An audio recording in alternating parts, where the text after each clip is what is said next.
Jackson digs it out. Hunsinger with a setup to Rivers. Rivers delivers. Pass to the basket. Gets the friendly roll to go right there. Ava Cook now with 4 points to go here. Drives, finds Camden Bell. Right wing three is up. And good. Yes. Camden Bell making a rain, baby. Harold for battling in this bat so far. The 1-2 pitch. Gets her swinging for strike three. A job well done by Zoe Koger getting the strikeout for out. 3-1. And that's going to be a deep fly ball in the left center field. And gone! Quentin James with a big fly of his own. A 2-run shot.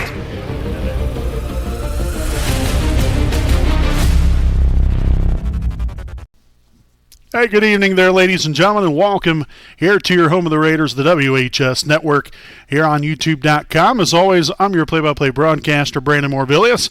Alongside here with me is the cameraman, Jordan Redbeard McCoy. Appreciate you all for tuning in here tonight as we'll go ahead and get right into things here with our 2026 Wapahani Raider softball and baseball season preview show here tonight. Obviously, the spring season is now upon us. The temperatures necessarily still haven't necessarily come into play yet with balancing of the 60s and 70s and then back down to the 30s.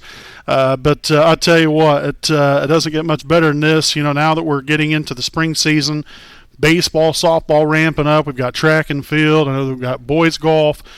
So a lot of events starting to ramp up, and we're going to start off this coming week with baseball, which we'll get to that later on here in our preview show here this evening. But we're going to start off with ladies first, talking about the Wapahani Lady Raider softball team and what should be, hopefully an improved year. We'll see again how things transpire throughout the course of the season.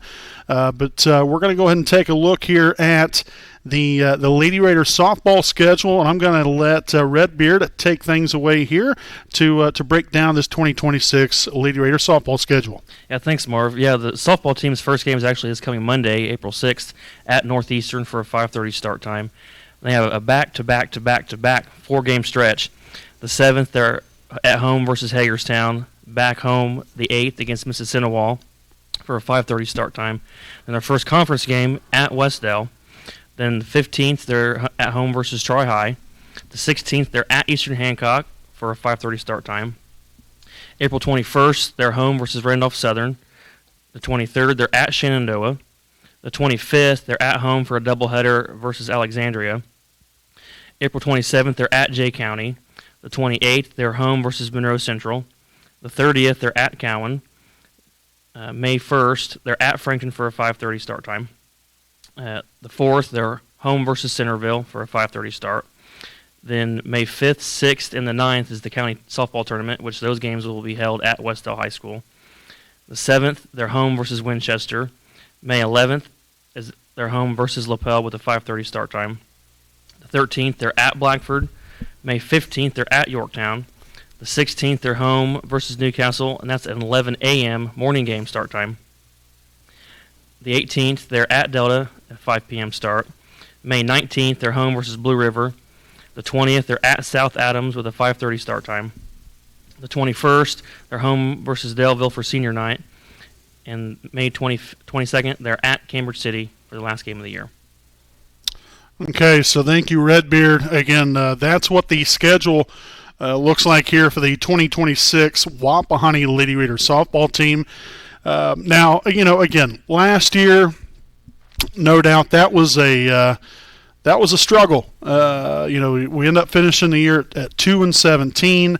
As a team, we only hit 245 on the year. We only had one home run, I think it was, and I believe that was by Zoe Koger.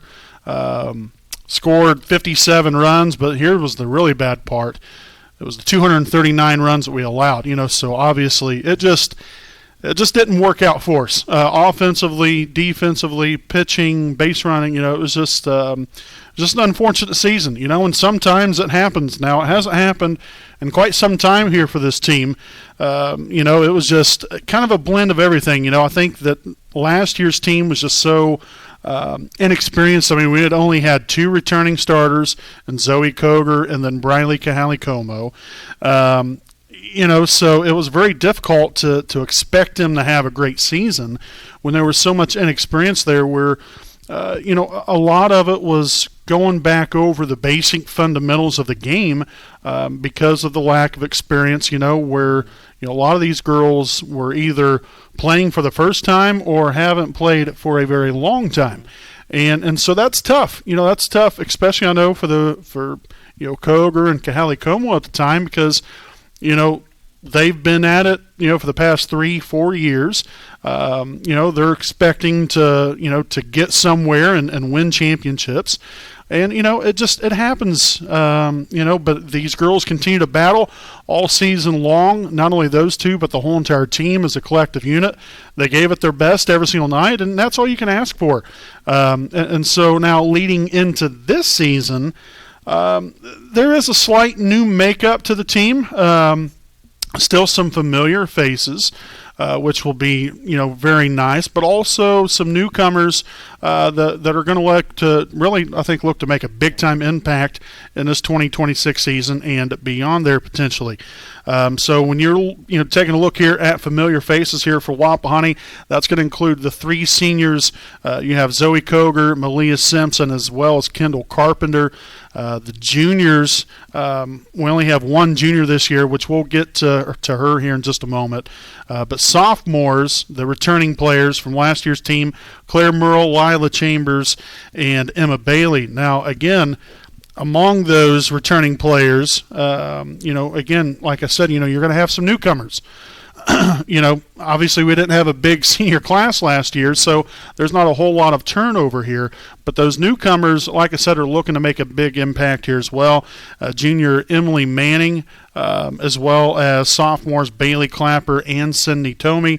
And then we have freshmen Taylor Weller, as well as Lindy Lovegrove, Lily Kirkland, and Kendall Smith that are looking to wreak havoc. I think we've got some talent coming up that has experience playing softball for multiple years, not only at sophomore and freshman level, but even into the middle school, where they've continued to really build this program over the last 2, 3, 4 years here, and so we'll see. I think some of those girls really start to sprinkle in over the next year or two, and this is going to be a well-oiled machine, I think, here within the next couple of years. There's no doubt about that. Now, we do have a new face at the helm here from this Lady Raider softball team, and that is the new head coach, Mr. Tom Noble. He comes in with a great wealth of knowledge about the game of softball, as well as having a great supportive coaching staff there in Tyler Parks and Ashton Painter as well.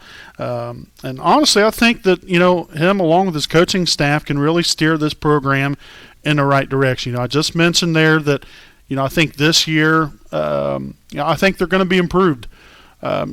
Obviously, time will tell how improved they are. And what kind of season that they have. But I think that they have to obviously be optimistic. If you go into the year thinking, you're only going to win a couple games, then really there's really no point in playing. You should have the same mindset every game. We're here to win today, and we're here to get better. And and that applies through a great work ethic that I think that these coaches will continue to instill into these girls, and I think that their girls have that competitive nature, that drive, and that enthusiasm to really get after it. But we're really looking forward to seeing what Tom and his coaching staff can do to build this program right back up, like I said, into the well-oiled machine that it can be, and that we've seen throughout the last 10, 15 years without question. So when you look at this team now, again, when I look over that roster, again, still not a ton of experience. You have Zoe Koger coming back, Malia Simpson coming back, Kendall Carper coming back. Outside of those 3, then you have our sophomores. They only have 1 year under their belt. So really, in all honesty, you take that And, for what it's worth, and hopefully, Claire had an outstanding year last year. I think, some of these other girls are going to really get a good look at things and see how, as a collective unit, that they mesh together. But I think that with what we have coming back from returning players and then the newcomers, they're going to be an exciting team. And I know myself and Redbeard, we're really excited to be able to cover the team again. This is our 16th season covering Wapahani Lady Raiders softball. So it's quite the honor and privilege to be able to do this. And we hope you guys will stay tuned in throughout the softball season and root these girls on. Hopefully you guys come out to the ball games. Again, we're not going to be able to do every single game. We're not going to be able to even necessarily do every home game. But we'll try to spread things out here and get plenty of coverage for both baseball and softball here throughout the course of the season. Speaking of which, now we're going to switch gears here now from softball over to the baseball team. And I will go ahead and toss things right back over here to Redbeard again to break down the schedule here for the boys baseball team. Yeah, thanks, Marv. The baseball team's first game is actually this Friday the 3rd against home versus Richmond with a 5:30 start time. Then they're back at it the next night on the 4th versus Muncie Central. That's a 12 p.m. noon start time. Then the 6th, they're at Greenfield Central with a 5:30 start time. April 9th, they're at Westdale for the first conference game of the year. Then the 11th, they're home versus Homestead for a doubleheader that starts at 11 a.m. The 14th, they're home versus Eastbrook at 5 p.m. The 15th, they're at Franken for a 5:30 start. April 16th, they're at Eastern Hancock with a 5:30 start time. And the 18th, they're at Northeastern for an 11 a.m. doubleheader. The 21st, they're home versus Randolph Southern. The 22nd, they're home versus Centerville. April 23rd, they're at Shenandoah. The 24th, they're home versus Alexandria. April 27th, they're at Yorktown for a 5 p.m. start time. The 28th, they're home versus Monroe Central. April 30th, they're at Cowan. Then May 2nd is the Wapahani Baseball Invite with a 9:30 a.m. start time. That'll be an all-day tournament. The 4th, they're at Hagerstown. May 5th, they're home versus LaPel for a 5:30 start time. May 7th, they're home versus Delta, a 5 p.m. start. The 11th, they're home versus Winchester. Then May 12th through the 16th is the Delaware County Baseball Tournament. All those games will be held at Yorktown High School. May 19th, they're home versus Blue River. May 20th, they're home versus Nicetown. And the 21st, they're home versus Delville for senior night and the last conference game of the year.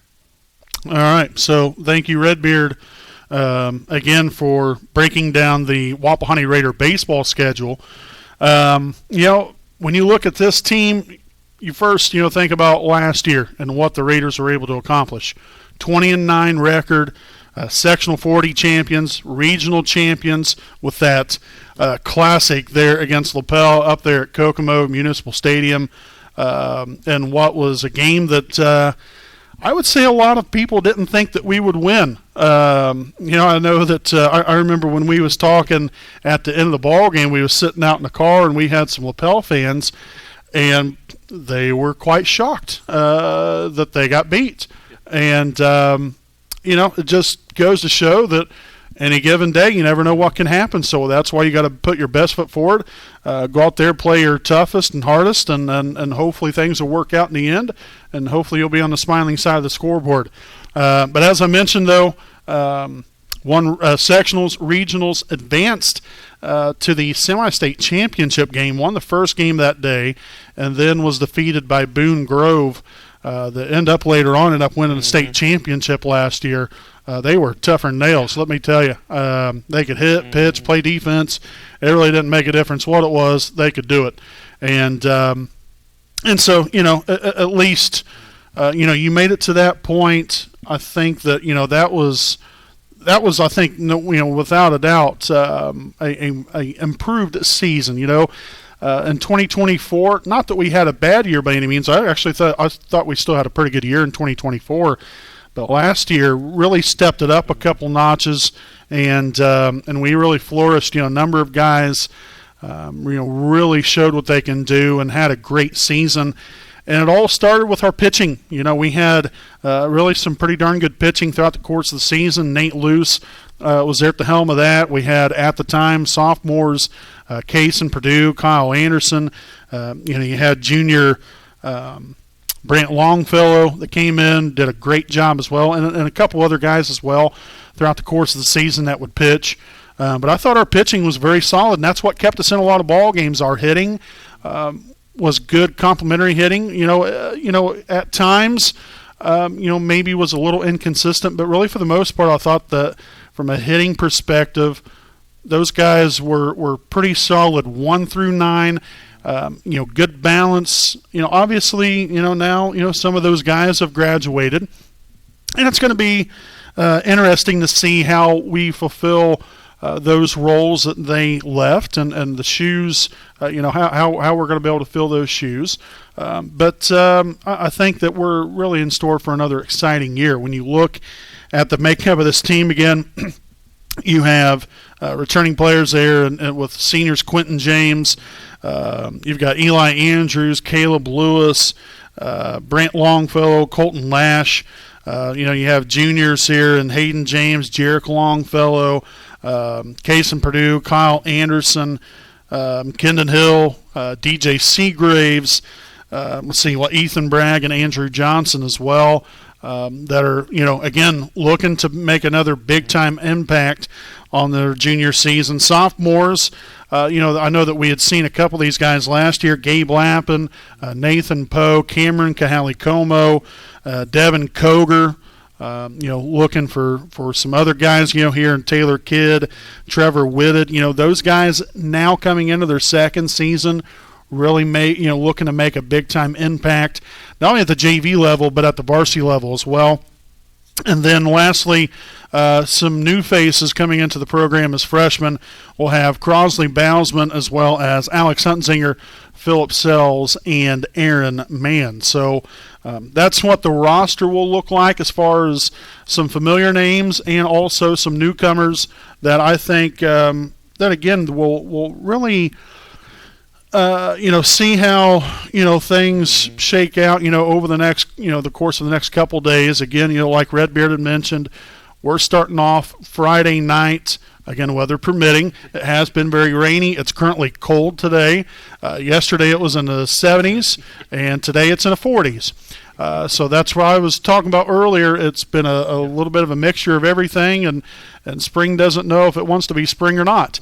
So it's going to be interesting to see if we play Friday. If not, though, we do have a chance to play Saturday at home against Muncie Central. Again, weather permitting, because it is supposed to rain both Friday and Saturday. But the way that the roster looks right now, and again, see how things will shake out as far as what the lineup will look like. We'll have to wait and see until that first game comes up here within the next couple days. But, it's nice to see those familiar faces. We have, again, the familiar face in our head coach, Heath Dudley. We're returning all of our coaching staff as well. And then adding another, we're adding Brock Zitgraff. Obviously, he just played last year. He's now going to be added to the coaching staff. So he's able to have that adaptability with those guys as well. And so that will be nice. But, again, looking to put these guys in the best situation possible, not only from a player standpoint, but a young man. These are good young men that we have out there on the field and out in our community. And a lot of that not only has to do with themselves, but the parents as well as the coaches of the teams they play for. And you're not going to find better coaches than what we have out here at Wapahani than what we have here for our Raider baseball team. Now, again, really kind of the outlook on this season. I kind of already mentioned it. I think that these guys are still hungry to get to that state championship. We've been there 3 times. When we were knocking on the door last year, we kind of got that taste, and you never know what can happen. Obviously, as I mentioned, we had 5 guys graduate last year. 4 of those were in the starting lineup, so we'll see how those shoes are filled. But I think that with the guys that I just mentioned right there, we're more than capable of filling those shoes and really exceeding what we did last year. Because I think every year, you've got to go into it thinking, not only is this a brand new year, but we're looking to do better than what we did the year before. We had a very, very good year last year. Let's up that a couple notches right here. Let's get to victory field here in the end, because that's what you play for. You're not playing for second place. You're here to win it all. And I know head coach Heath Dudley has these guys with that same mindset as well. So I think that I think in order to achieve great success, these guys are, they're going to have to continue to work hard. I know that they've been out there working at it, and obviously today they're in the gym practicing, but they've been out there on the field every day putting in the work to become better and better every single day from every facet of the game: pitching, hitting, defense, and base running, communication. There's so many facets to the game that a lot of people I'm sure probably don't necessarily understand, but I'm telling you, there's a lot that goes into this, and these guys are working hard to perform at a high level, and we're excited to get the season underway, hopefully coming up on Friday night right here from Brian J. Dudley Field. So we hope you guys enjoyed this little season preview show here tonight. Again, we just want to break down what the schedule will look like. I know we'd posted it before on our social media, but I wanted to also kind of give you guys a little bit of insight on what to expect. The players for both the softball and baseball teams, really what to look forward to. Obviously, we have a new change here with our new head coach here for the softball team there with Tom Noble. Great hire right there, by the way. Outstanding guy. He's going to do great. But yeah, it's exciting times again. Getting back at it. It's going to be nice to be back on the broadcast again, broadcasting for all you fine folks out there in Raider Country. And we hope you guys tune in. So, again, weather permitting, we'll see you Friday night. And until then, I'm play-by-play broadcaster Brandon Moore-Villias alongside cameraman Jordan Redbeard McCoy. We'll see you all next time here on your home of the Raiders, the WHS Network.